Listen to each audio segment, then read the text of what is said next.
guys and gals, Nary here from Drake Wayne Gaming, and some of you know me on Twitter, the Gaming Dragon. Today I'm coming back at you in a Let's Play episode of Remake, Sissel's Path. So y'all, before we jump into it, just wanted to let y'all know that our Patreon is now up for as little as $5. Y'all can help support the channel, get some awesome rewards like permanent access to our community Discord server and full access to upcoming not safe for work videos. Anyway, y'all, let's go ahead and jump right back in. Alarm chain, you are up, and let's go. Alright. I killed your mother. Sissel glared at him sharply. No, you didn't. That crazy guy with the dumb hat and his big goon were the ones who killed my mom, not you. I stole money from Cecilia when I knew she needed it to pay her debts. You stole it because you thought you could solve all our problems with the competition winnings. It was a stupid move, but we've all fucked up before. Big deal. Stop blaming yourself and focus on surviving, alright? Herschel didn't seem to hear him. The older man was busy rubbing eyes through ragged breaths, his face already raw with tears. You two would be better off without me. If I weren't here, your mother would have had such an easier life, and you wouldn't have had to suffer such a horrible childhood. If only I weren't here. Oh! Sissel slammed on the glass so hard that it let out an ear-piercing crack. More water began rushing in as he shot Herschel a furious, grief-stricken glare. Never say something like that again. Never. Don't run away. He paused, struggling to catch his breath. I get it. Sometimes you just feel like you're not worth a damn. And every time someone tries to help you, you feel like a goddamn leech. I get it. It's hard. But please, promise me you'll never run away. Sissel stared up at Herschel wistfully. No matter how hard it gets, there are people here who want you to be happy.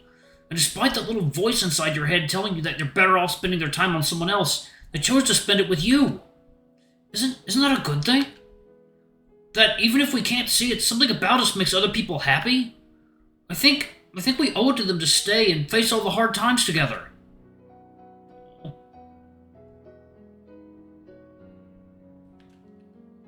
Sis, I don't deserve any of it. It isn't about deserving. Caring isn't some big debt waiting to be collected. Boss, you don't need to offer something extraordinary for people to care about you. Mom cared.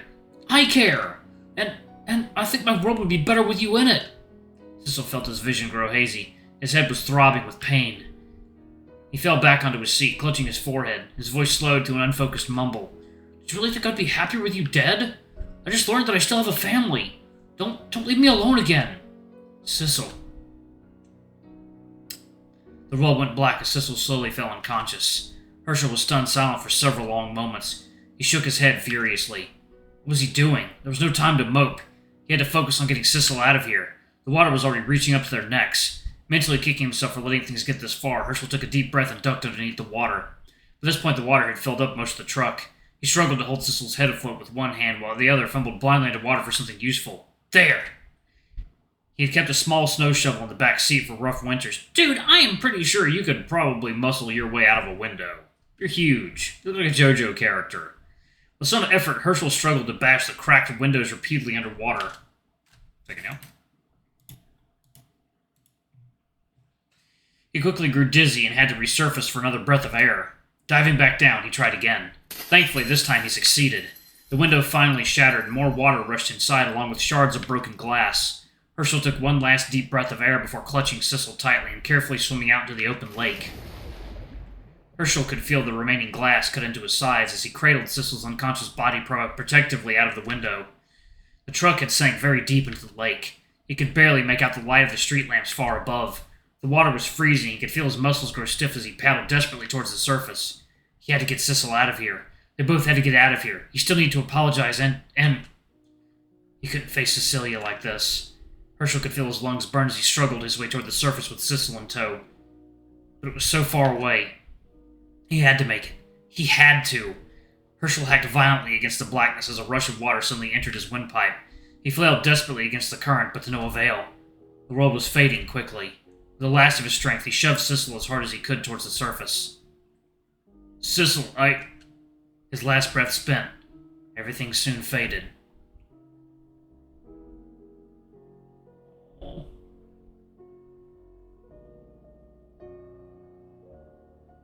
Yes! Oh, thank God.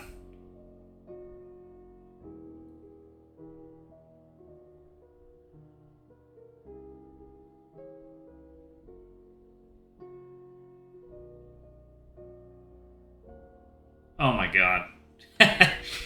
Ooh, that kind of made me tear up a little bit. Oh man, okay. Herschel, you've come so far since the day we fled our parents' home. You've gone further still, even after I passed. This is all I've ever wanted, for the two of us to build a happy life outside of our parents' shadow. And I hope you will go even farther, without bearing the weight of guilt on your shoulders. I'm gone. You don't need to carry me any longer. I never once blamed you, never once regretted having you in my life. You will always be my dear little brother.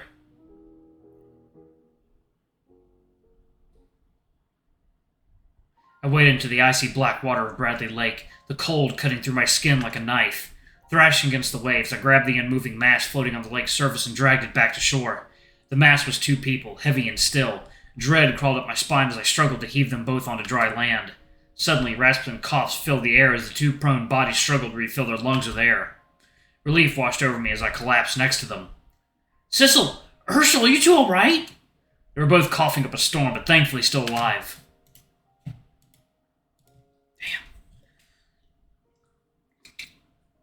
Oh, man.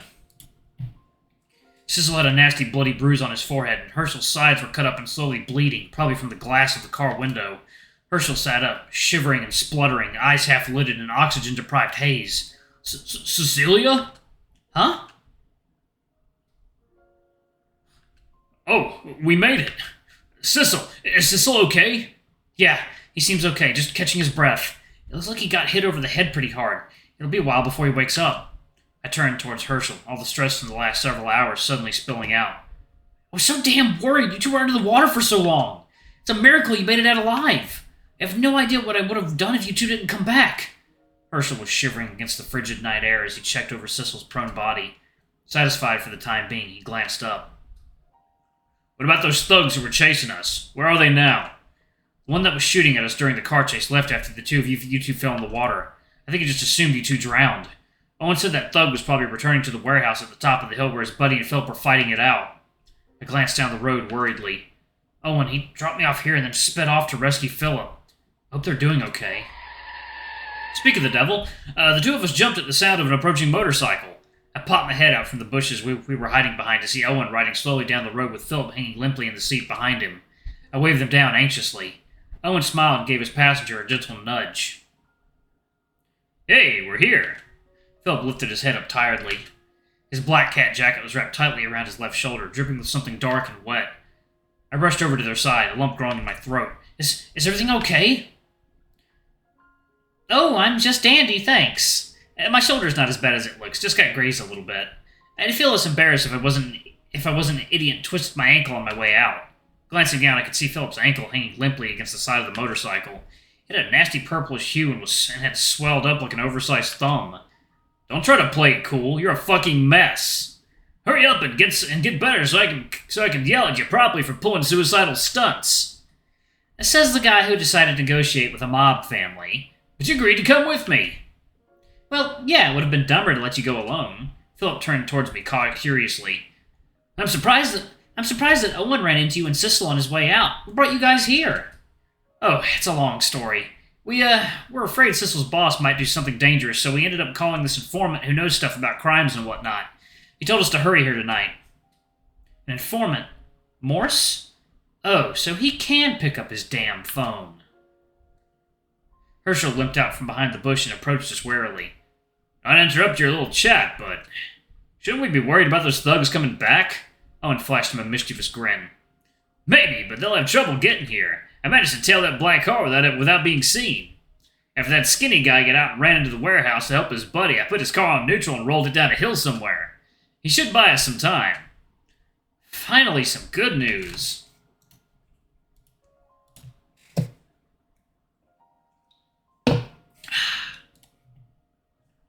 Tonight has been a shit show, but at least everyone made it out in one piece. Is everyone holding up okay? Everyone let out tired mumbles and groans, except for Herschel. He stood quietly, staring over each of us with a pained expression. I could see the thoughts swimming across his face as plain as day. His gaze first turned to me, who nearly tumbled out of a truck going 80 miles an hour trying to drag him to safety. And then drifted over to Philip's nasty wounds and swollen ankle, and then to Owen, who drove through a literal gunfight. And finally, Herschel stared down towards Cecil's shivering, unconscious body on the ground, his blood-stained forehead glistening in the moonlight. You kids shouldn't have gone through all this for my sake. We all exchanged stubborn looks before turning to Herschel. I'd do it again in a heartbeat. Cecil's our friend, and what else are friends for? Take better care of yourself, dude. I placed a comforting hand on Herschel's shoulder. Excuse me, he felt cold to the touch, still frigid from his dip in the lake. You know, Cecil spent the whole day moping and trying to figure out how to talk to you again. He had a lot to think about, but he still cares about you. A lot. It'd be a shame if all that moping was for nothing, right? Owen and I glanced toward Philip expectantly. It was clearly his turn to say something encouraging. He just shrugged and then winced and gripped his bloodied shoulder. I don't know good words for this kind of situation. Riveting. Inspiring, isn't he? I feel all warm and bubbly inside.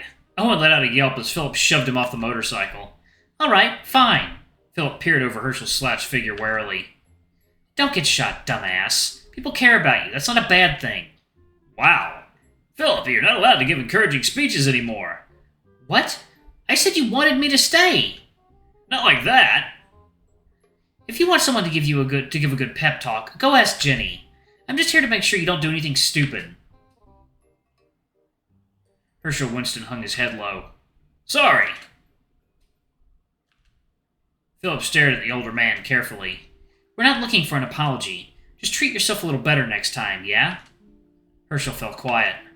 He looked like he wanted to say something, but just let out a deep, long sigh. We can worry about me later. Let's just get you kids out of here. About that. Your truck's at the bottom of the lake right now, and we can't all fit on Owen's gross orange bike.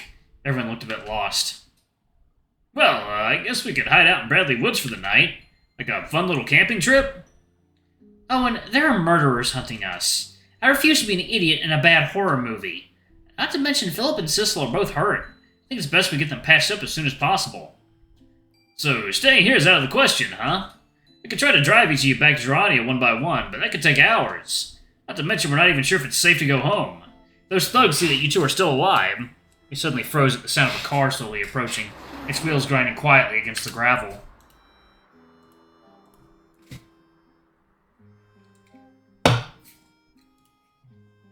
The glow of headlights gleamed across the road in our direction.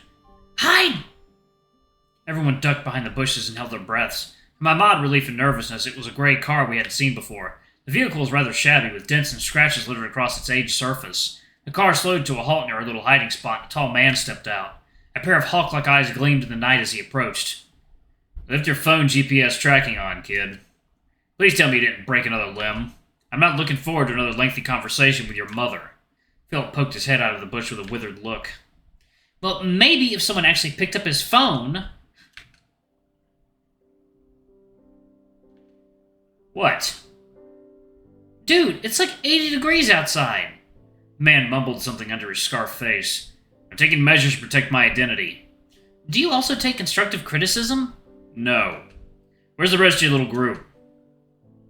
Moore stepped closer and caught sight of everyone squatting behind our very stealthy bush. He opened his mouth as though to say something sarcastic but froze. His hawk-like amber eyes widened as he caught sight of Cecil's unconscious body and Philip's bloodied shoulder. You're all a mess. And thankfully alive. I'm glad. Thanks for directing us here tonight, Morse. I don't think we would have made it otherwise. Ideally, you kids wouldn't have to deal with this at all, but these aren't exactly ideal circumstances, I suppose. Alright, I'm going to go ahead and pause it right there. Thank you all so much for watching. Don't forget to like, comment, subscribe, ring that notification bell, and check out our Patreon if you can. It always helps. Anyway, I love you all, and I'll see you all in the next video. Bye-bye!